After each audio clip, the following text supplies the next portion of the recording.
Okay, so we're going to try this with this camera. So what we've got here is the trailer light kit. So I just finished repacking the bearings, and so the main reason for that was I need to drive this trailer to the forge, to our makerspace, to be able to weld it, and for me to be able to do that it needs to be street legal. So street legal means having the electrics kit connected up and all the pieces. So I thought we would do that as well and show what that looks like and what that process looks like. So these are the pieces, and we're going to get to wiring. Okay, so a couple of things. This light here that has the clear bottom, it goes over top of the tag holder so that the tag is illuminated when it is on the light set and the lights are on. This one here, which does not have that feature, goes on the other side. So both of them have a turning signal and brake lights, but only one of them has a running lights feature that points down. These two guys here are for the sides, and these are also side running lights. So those will illuminate in an amber color when it's a lot dark out. So if the headlights are on, this will illuminate and these will illuminate. And then if you step on the brakes, these will illuminate, and if you hit the turning signal, these guys will illuminate. And all of this is color coded. So green is the right side or the starboard side. Yellow is the left side or the port side, depending on what you know things as. And then this wiring kit here has all of the pieces in it. So this basically runs from the back to the front all the way, and you at the very end have the 4-wire standard electrical connector. So this guy.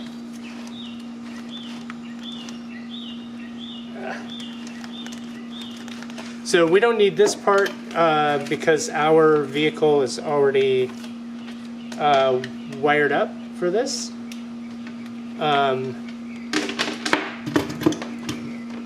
But we do need this part, which is going to run the length of the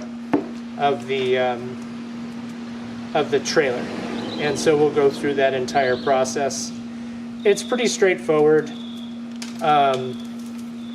It's just a bunch of long wires, and you run it front to back, one on port, one on starboard, and then the only other thing that you're going to do is you want to tap into the running lights at the front so that you can wire these guys up. So, and they give you ample wire, which is great.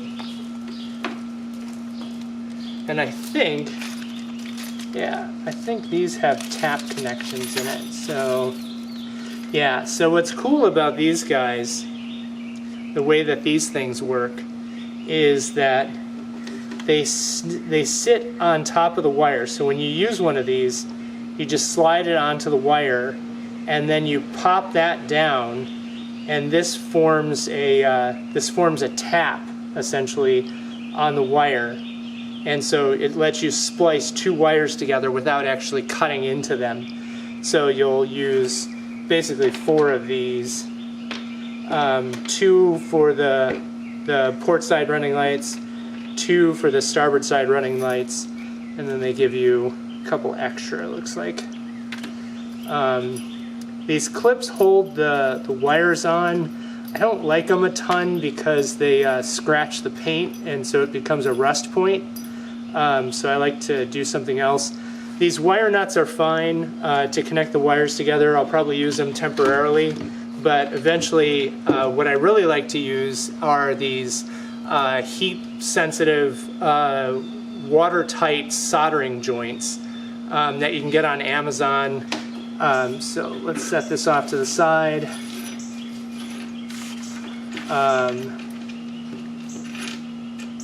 So the grounding wire, this guy here is the grounding wire. So he is going to want to be connected at the very front edge of the vehicle up here.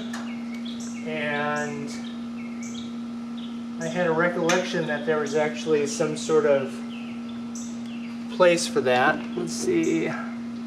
Oh, so they want you to screw this into the tow bar with a 1/4-inch tapping screw that they don't give you, which is super helpful. I think what I did was I put a spade, last time I put a spade on this and attached it to the hitch, which I think I'll probably do again. Just a big wide spade, but for right now we'll leave it undone.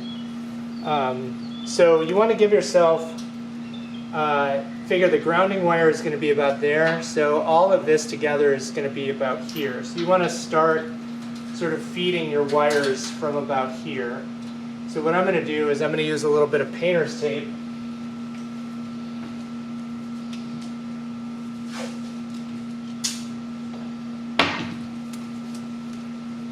And I'm going to tape everything down at the end for how much room I'm going to have. So figure that's about where I'm going to be. That's the max distance I really have. So we're just going to tape that there. That'll be essentially what we have coming from the trailer, given the distance. So the rest of this can be run however we want. So again, I think you can see this okay. Hopefully you can.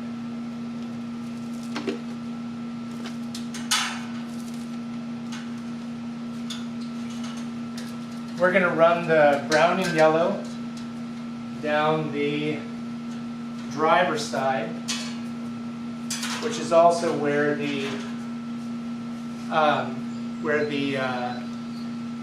license plate is going to be mounted, is on the driver's side. And we're going to run the green and black, or green and brown, down the passenger side. And you can see there's a bunch of extra here at the end, which is fine. That's a good thing. So they really want you to feed down one side and kind of attach as you go.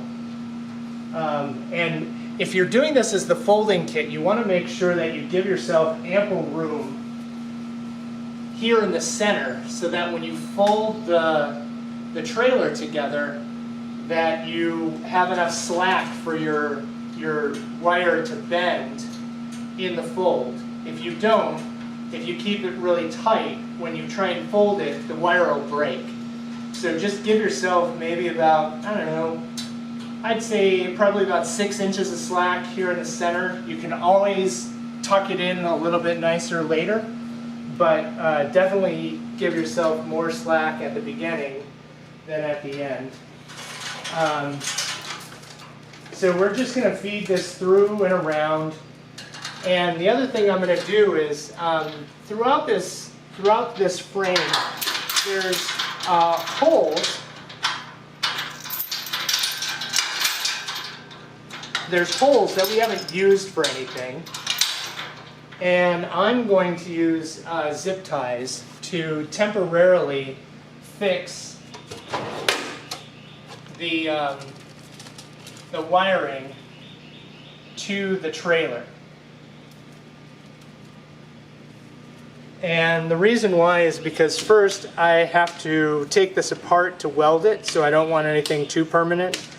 But secondly, it's a nice semi-permanent connection that doesn't mar the paint or create any issues down the road. So the way that I'll do that is, so there's a hole in the bottom. I'm going to take the zip tie, bring it up through, connect it around like this with the wire in the center. So let's say this was the hole up here. You can see that there's like a hole here. What I would do is I would run the zip tie through the hole with the wire in there, and then close it down and tuck it tight. So there's a hole that's right here, which is perfect. So we're going to go ahead and use that as our first mounting point.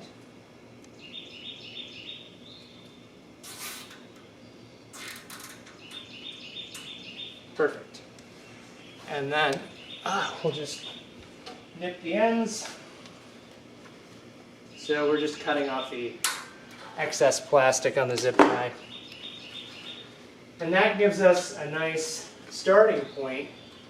And then again, all along here, there's little holes that we haven't used that are for another project or maybe a different configuration or who knows what, but not used in this project. And so we can use those as our point where we're kind of connecting and keeping the electrical clean. All right, so we're going to come back through here.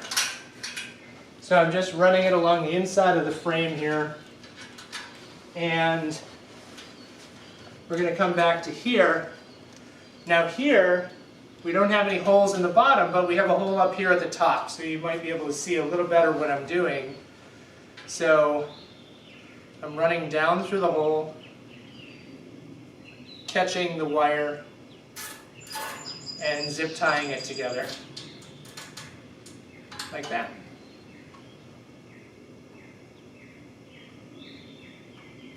And then cutting off the end. In fact, I am going to put this other one right here. Now again, if you were doing a folding trailer, this would be a bad idea because this tongue flips down and I don't have enough slack here.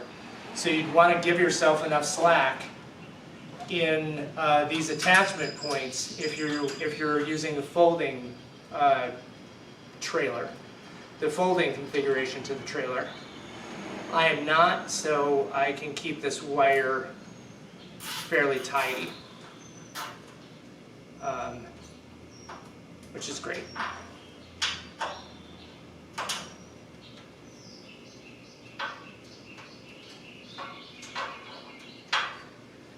Okay, good. So now we're just going to keep coming back.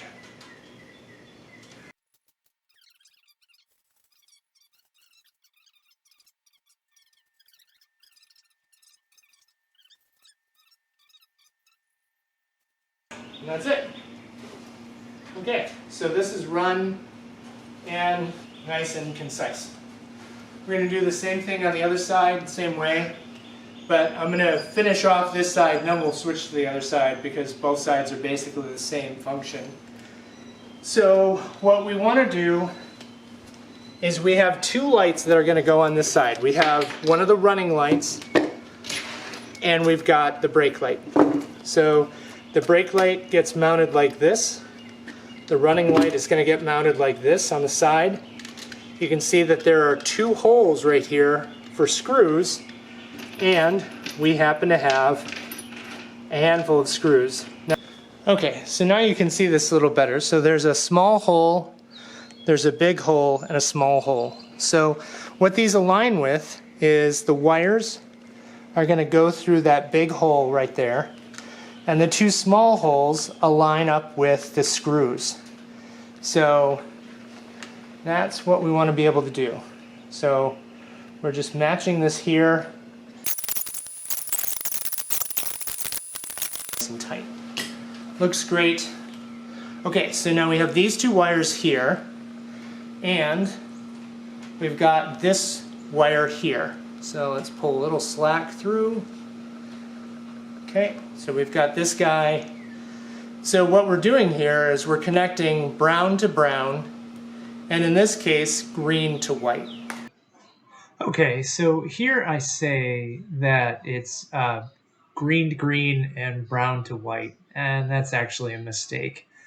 So it's my fault, and originally I was just going to edit around this, and then decided, you know what, everybody makes mistakes, and it's important to learn from your mistakes. And so I thought this would be a better point to do a little, tutorial.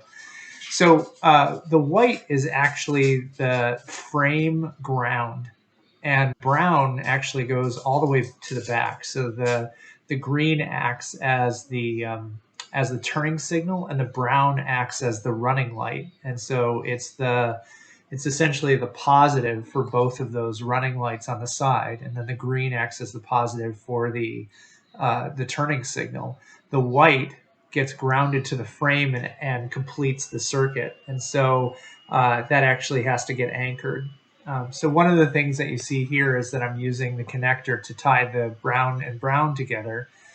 But it took me a while to figure out that I had screwed up, and so I'm editing around it, but I wanted to, be transparent and, show that, hey, you make mistakes and that's okay. You wire things up wrong and you realize that you wired them up wrong, and then you start over again and you figure it out. But it's a nice close-up shot of how the actual wiring connector that comes with the kit works.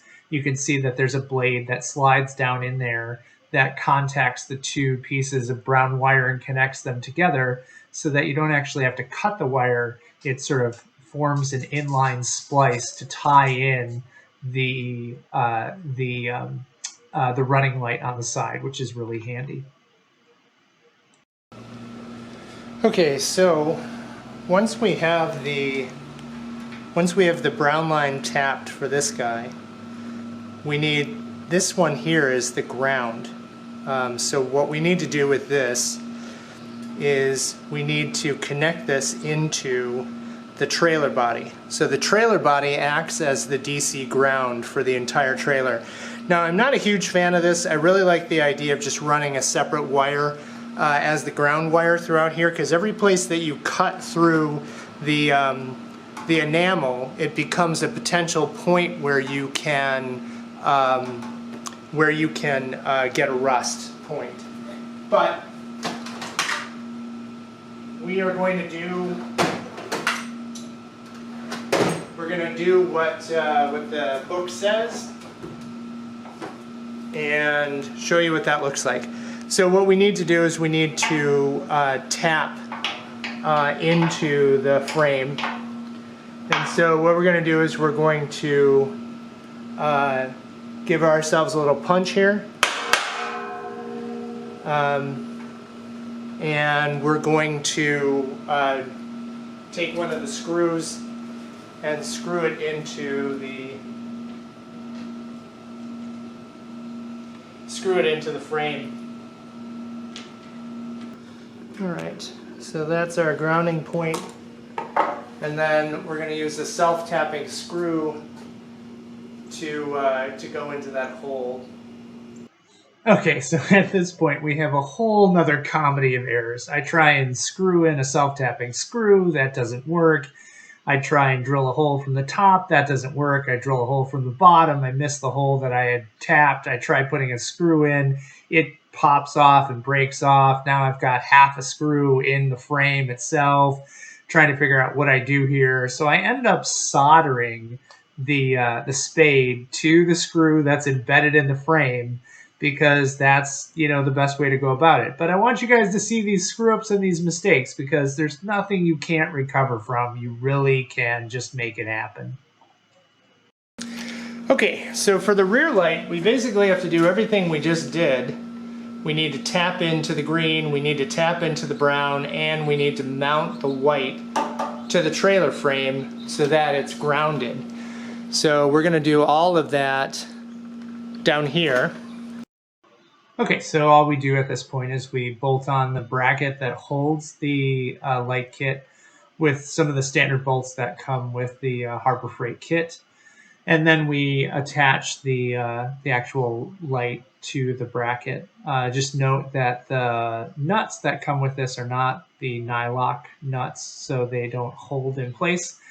So a little bit of Loctite or something afterwards is really handy. But that's about it.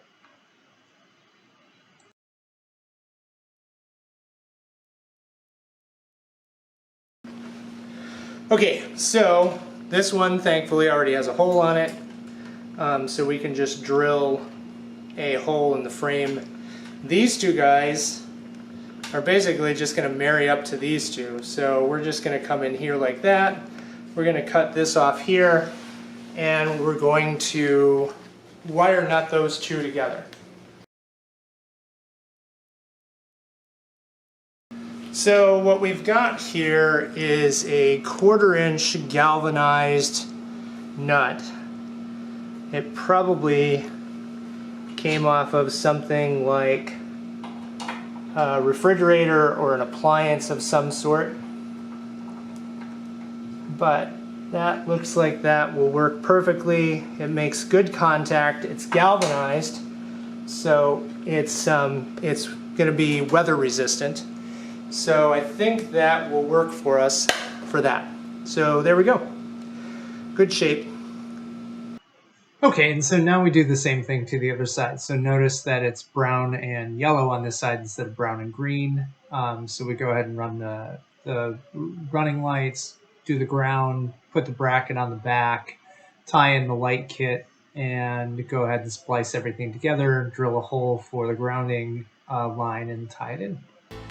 Okay, so the last thing that we do is we test the light kit. So I hooked it up to the car, and you can see that the running lights are on, that you can see that the running side lights and back lights are on, the illuminator over the license plate works, and then the turning signals work, left and then right, and the brake lights work. So everything was working as expected. So everything came out perfectly. This actually worked beautifully, even for all the mistakes that I made.